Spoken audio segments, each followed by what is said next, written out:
एक गांव में गौरी नाम की एक बुढ़िया रहती थी। वह भगवान राम की बहुत बड़ी भक्त थी।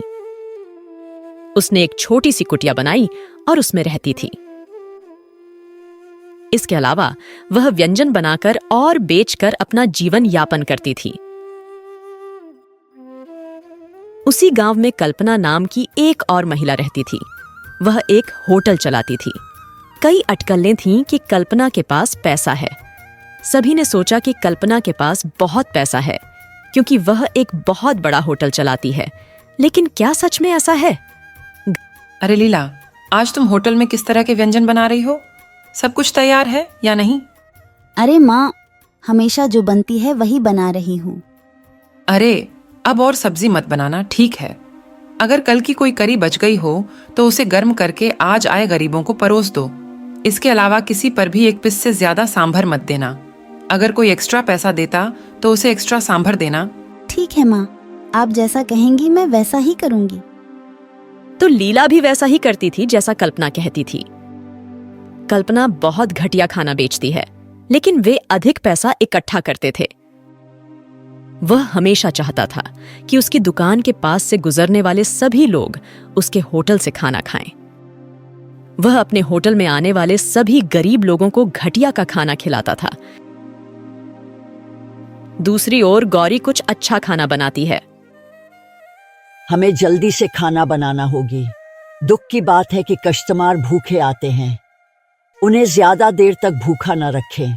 साथ ही अच्छा खाना परोसा जाए। नमक मिर्च ज्यादा न हो, इसका भी ध्यान रखना चाहिए। इतना कहकर गौरी बहुत ध्यान से ग्राहकों के लिए खाना बनाती है। दरअसल गौरी एक बूढ़ी महिला थी जो अपना काम खुद करती थी। वह चाहे कितने भी लोगों के लिए खाना बनाती हो, इसलिए गौरी बहुत मेहनत से खाना बनाती है। दूसरी ओर कल्पना के होटल में कुछ ग्राहक आते हैं। अरे लीला, होटल में 2 कस्टमर आए हैं। आज का खाना उन लोगों को मत दो। सबसे पहले कल की बची हुई करी परोसें। पहले कल की चीज खत्म करनी है। इतना कहने के साथ ही लीला उन लोगों को बहुत कम खाद्य पदार्थ भी परोसती है। अरे ये क्या, इस होटल की गुणवत्ता पूरी तरह से गिरती जा रही है। शुरुआत में ये बहुत अच्छी थी, खाने में भी कोई स्वाद नहीं है। 50 रुपया के साथ आप इस उच्च गुणवत्ता वाले भोजन का और क्या उम्मीद कर सकते हो? खाना है तो खाओ, नहीं तो खाना छोड़कर चले जाओ। आप सिर्फ हमारे होटल को बदनाम कर रहे हैं। कल्पना की ऐसी बात सुनकर खाने वाले जितने भी आदमी थे वो वहां से उठकर बाहर चले गए।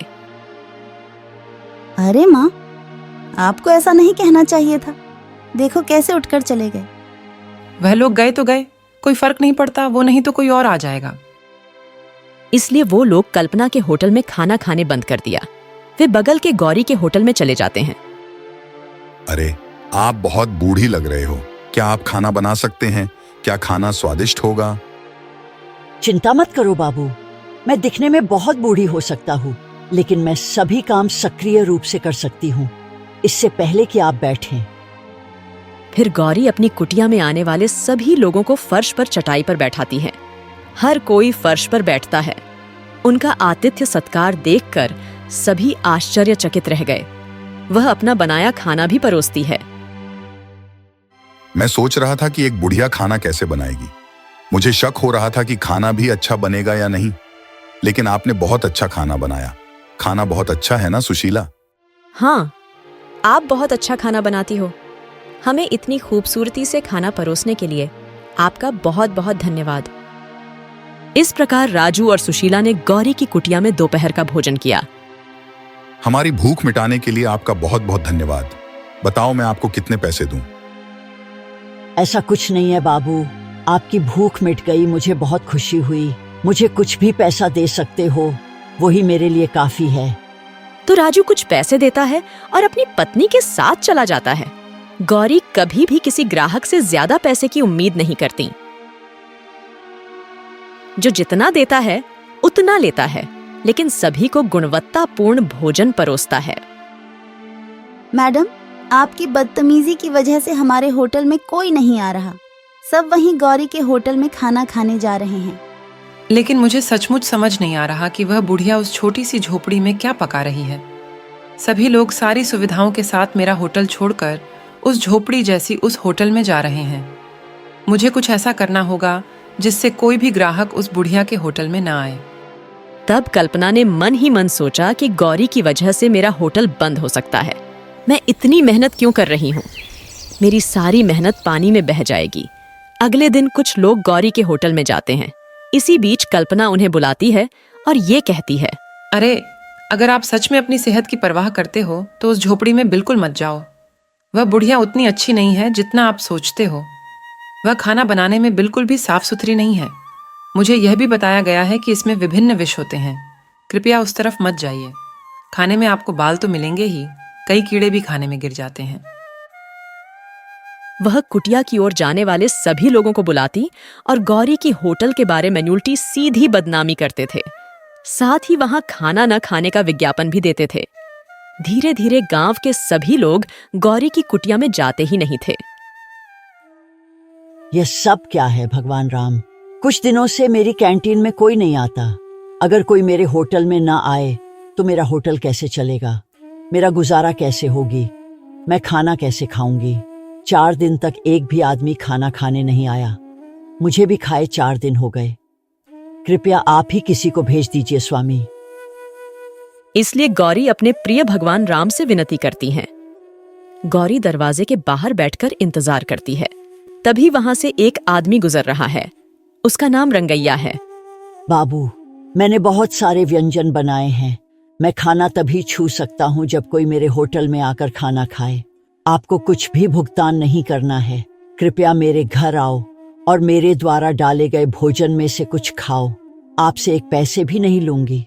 नहीं नहीं, मैं आपका यहाँ नहीं खा सकता। आपका यहाँ खाने से मैं बीमार पड़ सकती हूँ। उन्होंने कहा कि आपके द्वारा तैयार किए गए व्यंजनों में जहरीली सामग्री मिलाते हो। उस दिन के बाद से मैं अब आपके होटल पर खाना खाने नहीं आते। वह ऐसा कहता है और वहां से चला जाता है। दुर्भाग्य से गौरी को बहुत चोट पहुंचती है। इसलिए गौरी उस दिन भी बिना खाना खाए भगवान राम के सामने बैठ जाती हैं और कष्ट सहती हैं।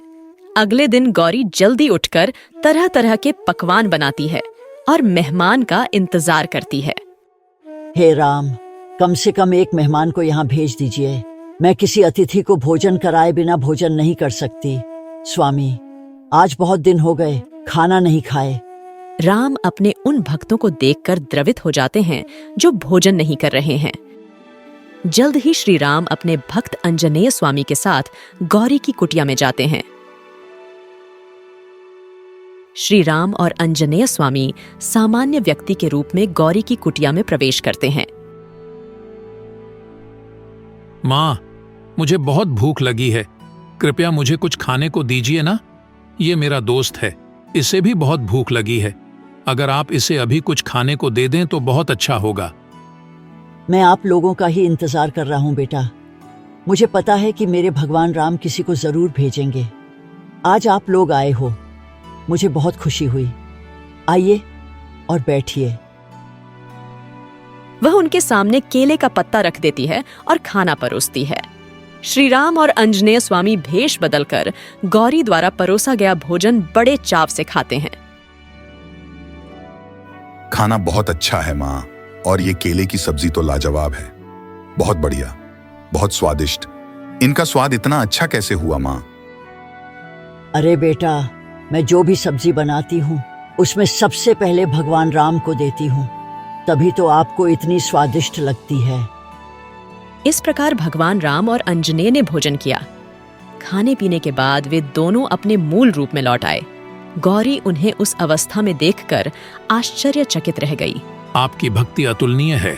मुझे वह व्यक्ति पसंद नहीं है जो भोजन करने से पहले किसी भी जीवित प्राणी को नहीं देता। मुझे आपकी सेवा की गुणवत्ता पसंद है। अब आपने जो भोजन बनाया है उसे मूक प्राणियों को दे दीजिए। मेरा आशीर्वाद सदैव आपकी सिर पर रहेगी।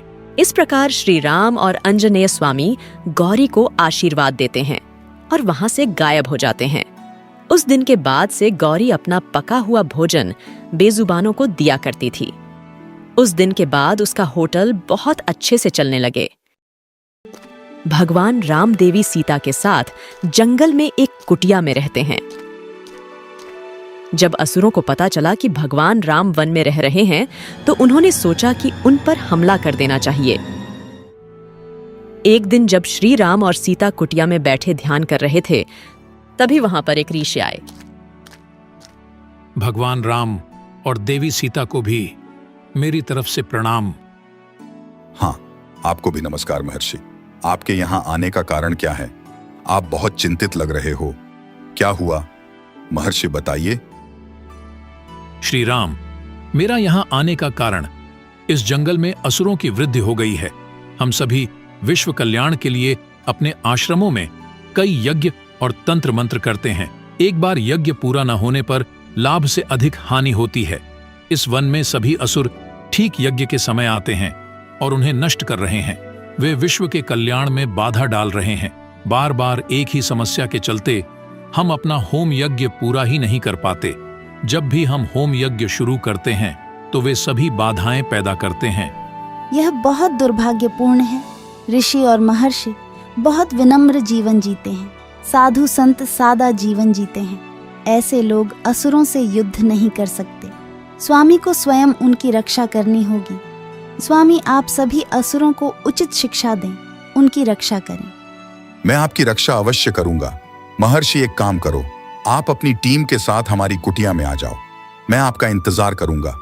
आप इस कुटिया में अपने यज्ञ तथा यज्ञ भी संपन्न करें। मैं आपकी मदद करूंगा। मैं राक्षसों को यज्ञ को नष्ट करने से बचाऊंगा। महर्षि, आप अब भी आपका टीम लेकर हमारा कुटिया में आ जाइए, फिर मैं बंदोबस्त कर दूंगा। मैं आपको बताऊंगा कि क्या करना है और कैसे करना है, ठीक है? इतना कहकर सभी ऋषि मुनि श्री राम की कुटिया में आ गए। सभी लोग श्री राम की कुटिया के सामने बैठकर यज्ञ करने लगते हैं। दूसरी ओर श्री राम उल्लू धनुष पहनते हैं और यज्ञ की रक्षा करते हैं।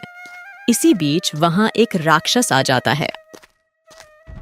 हिम्मत है तो आगे आओ। आज मैं यह भी देखूंगा कि तुम ऋषि मणि के गृह यज्ञ को कैसे नष्ट कर सकते हो।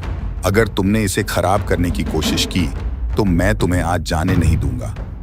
इतना कहकर भगवान राम ने राक्षस का पीछा किया। राक्षस डरकर जंगल की ओर भागने लगा और भगवान राम भी उसके पीछे पीछे जंगल की ओर चले गए। दूसरी ओर एक और अन्य व्यक्ति कुटिया में आता है। वह बहुत डरावना है। उसका नाम कारासुर है। आप कैसे सोचते हैं कि आप भगवान राम की उपस्थिति में होम यज्ञ करेंगे? मैंने बहुत पहले ही अपनी बुद्धिमत्ता से अपने अनुयायियों को यहाँ भेज दिया था। उसके द्वारा मैंने श्री राम का मार्ग मोड़ दिया। अब भगवान राम को यहाँ आने में काफी समय लगेगा। तब तो मैं इस संपूर्ण यज्ञ को नष्ट कर दूंगा। मुझे कोई नहीं रोक सकता। मैंने भगवान राम को वन भेज दिया है। इस बार मैं भी देखूंगा कि तुम गृह यज्ञ कैसे पूरा करते हो। तुम लोगों का बहुत चर्बी हो गया ना। इस बार मैं तुम्हें मजा दिखाऊंगा। मैं तुम सबको एक एक करके मार डालूंगा और यहीं दफना दूंगा। इतना कहकर कारासुर वहां चल रहे सभी यज्ञ यागों को नष्ट कर देता है। वह साधुओं को अच्छे से पीटता है, साधुओं को धमकाता है और खून खराबा करता है और वहां से चला जाता है। कुछ देर बाद श्री राम कुटिया में आते हैं। वह किनारे पर हलचल देखकर आश्चर्यचकित हो जाता है। स्वामी, जब आप एक राक्षस का पीछा कर रहे थे तो दूसरा राक्षस आ गया। ये सब उसने खुद ही किया। इस जंगल में एक नहीं बल्कि कई राक्षस हैं। एक के बाद एक वे आ रहे हैं और किसी न किसी तरह की गड़बड़ी पैदा कर रहे हैं। आप जो कह रहे हैं वह सत्य प्रतीत होता है। यह वन असुरों से भरा हुआ है। उन सभी राक्षसों को मारने के लिए मुझे एक विशेष प्रकार का उपकरण बनाना होगा। इसे बनाने में कुछ समय लग सकता है। क्या विशेष हथियार? क्यों स्वामी, क्या आपके पास राम धनुष नहीं है जिसने कुंभकर्ण और रावण को मार डाला? क्या आप राम धनुष का उपयोग कर सकते हैं? कुछ दुष्टों को केवल कुछ हथियारों से ही मारा जा सकता है। इस वन में रहने वाले सभी असुर मायावी हैं। ऐसे लोगों को शक्तिशाली हथियार से मारना होगा। हथियार ऐसा होना चाहिए जिसे एक बार इस्तेमाल करने के बाद दोबारा इस्तेमाल करने की जरूरत न पड़े। ऐसा अस्त्र बनाना होगा जिससे मृत असुर भी पुनर्जीवित ना हो सके। यदि मैं इस धनुष बाण से उन राक्षसों को मार दूं तो वे कभी नहीं मरेंगे, पुनः जन्म लेंगे। इसलिए यह धनुष बाण मनुष्य या अन्य जानवरों के लिए तो ठीक है, परंतु उस राक्षस के लिए यह धनुष बाण कारगर नहीं है। इसलिए मुझे एक विशेष उपकरण बनाना होगा। स्वामी, आप उस हथियार को कैसे बनाएंगे? मुझे एक यज्ञ करना है, चंडी का यज्ञ करना है। मैं देवी को प्रसन्न करूंगी, देवी मुझे कुछ हथियार प्रदान करेंगी और उस अस्त्र से मैं असुरों का वध करूंगा। तब मैं जंगल के सभी राक्षसों को मार सकता हूं। श्री राम सोचते हैं कि वहां महर्षियों के साथ चंडी यज्ञ करना चाहिए। योजना के अनुसार अगले दिन चंडी यज्ञ शुरू किया जाएगा। भगवान राम ऋषियों के साथ चंडी यज्ञ करते हैं। इसी बीच कई असुर कुटिया पर आक्रमण करने लगते हैं। कुछ लोग जलती हुई आग पर पानी डालने की कोशिश करते हैं।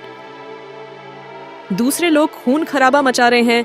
उधर कारासुर अपनी गुफा में बैठकर यज्ञ रोकने के लिए तरह तरह के प्रयास कर रहा है। राम हम जैसे सभी राक्षसों को मारने के लिए एक विशेष उपकरण बना रहे हैं, जिसके लिए सभी ऋषि मुनि एक अच्छा उपकरण प्राप्त करने के लिए एक साथ यज्ञ कर रहे हैं। मैं आप सभी से कह रहा हूं कि राम का होम यज्ञ किसी भी तरह पूरा नहीं होना चाहिए। ऐसा कहकर कारासुर अपने पास मौजूद राक्षसों की भीड़ को कुटिया की ओर भेज रहा है। प्रभु राम, हमें बचाएं स्वामी, राक्षसों के झुंड इसी ओर आ रहे हैं। भगवान राम यज्ञ के सामने बैठ जाते हैं और अपना धनुष निकालकर असुरों पर तीर चलाते हैं, जबकि भगवान राम के सामने बैठे ऋषि यह कहते हैं, श्री राम देखिए, युद्ध और यज्ञ बिल्कुल अलग अलग चीज है। यदि तुम्हें युद्ध करना है तो तुम यहीं से उठकर युद्ध करो, और यदि तुम सचमुच यज्ञ करना चाहते हो तो तुम यहीं बैठो और यज्ञ करो। लेकिन इसे सावधानी से करना होगा, क्योंकि यह चंडी यज्ञ है। अगर आप पूरा ध्यान नहीं देंगे तो यह उल्टा भी पड़ सकता है। चंडी यज्ञ जितना शक्तिशाली होता है, लेकिन अगर इसे ठीक से नहीं किया जाता है तो यह नुकसान भी पहुंचाता है। भगवान राम अपना धनुष छोड़ देते हैं और अपना ध्यान यज्ञ पर केंद्रित कर देते हैं। वे मूल यज्ञ को नष्ट करना चाह रहे हैं। स्वामी यज्ञ में लीन हैं। इस समय इस कुटिया के साथ साथ यहाँ चल रहे यज्ञ को बचाने के लिए एक शक्तिशाली योद्धा की आवश्यकता है। मैं अब हनुमान को यहाँ बुलाऊंगा। अगर मैं बुलाऊंगा तो वह यहाँ जरूर आएंगे। यह कहते हुए सीता देवी ने मन ही मन हनुमान जी का स्मरण किया। हनुमान, आपके भगवान श्री राम सोच रहे हैं कि लोगों की कल्याण के लिए असुरों को मारना चाहिए। असुरों को मारने के लिए वो श्री राम को एक विशेष हथियार की आवश्यकता है। देवी माता की आराधना इसलिए कर रहे हैं क्योंकि उन्हें एक विशेष उपकरण प्राप्त करना है। आपको तुरंत इस कुटीराम में आना होगा और यहाँ चल रहे यज्ञ को बचाना होगा। सीता देवी मन में यही सोचती है। वे शब्द हिमालय में चोटी पर बैठे हनुमान ने सुने हैं। मेरी माँ सीता देवी मुझसे मदद मांग रही हैं। मुझे तुरंत स्वामी की मदद करनी चाहिए। इतना कहकर हनुमान हवा में उड़ते हैं और श्री राम की कुटिया में आ जाते हैं। वह कुटिया में रक्तपात कर रहे कुछ असुरों को गदा से मार डालता है। हनुमान कुछ राक्षसों को मार देते हैं और कुछ भाग जाते हैं। वे सभी कारासुर की ओर भागते हैं। तुम इस तरह क्यों आए हो? क्या मैंने तुम्हें जो काम सौंपा था वह पूरा हो गया है? क्या सभी यज्ञ याग बंद हो गए हैं? क्या हुआ, जवाब दो। नहीं मास्टर, हनुमान अभी अभी यज्ञ पर आए हैं। उन्होंने कई असुरों का वध किया। इस तरह हम उससे दूर हो गए। हम में उसका सामना करने की ताकत नहीं है। इसलिए यदि आपको लगता है कि तुम्हें यज्ञ बंद कर देना चाहिए तो सीधे आप उस कुटिया में ही चले जाओ। यह बात उस राक्षस ने अपने मास्टर से कही। उसके बाद कारासुर कुटिया में चला जाता है। अंजनेय स्वामी कुटिया के बाहर पहरा दे रहे हैं। भगवान हनुमान को देखकर कारासुर को एक विचार आता है। यदि मैं इसी अवस्था में सीधे अंदर चला जाऊं तो हनुमान मुझे अंदर ही नहीं जाने देंगे। मैं एक बूढ़े ब्राह्मण के रूप में कुटिया में प्रवेश करने की कोशिश करूंगा। इतना कहकर कारासुर ने तुरंत एक गरीब ब्राह्मण का रूप धारण कर लिया।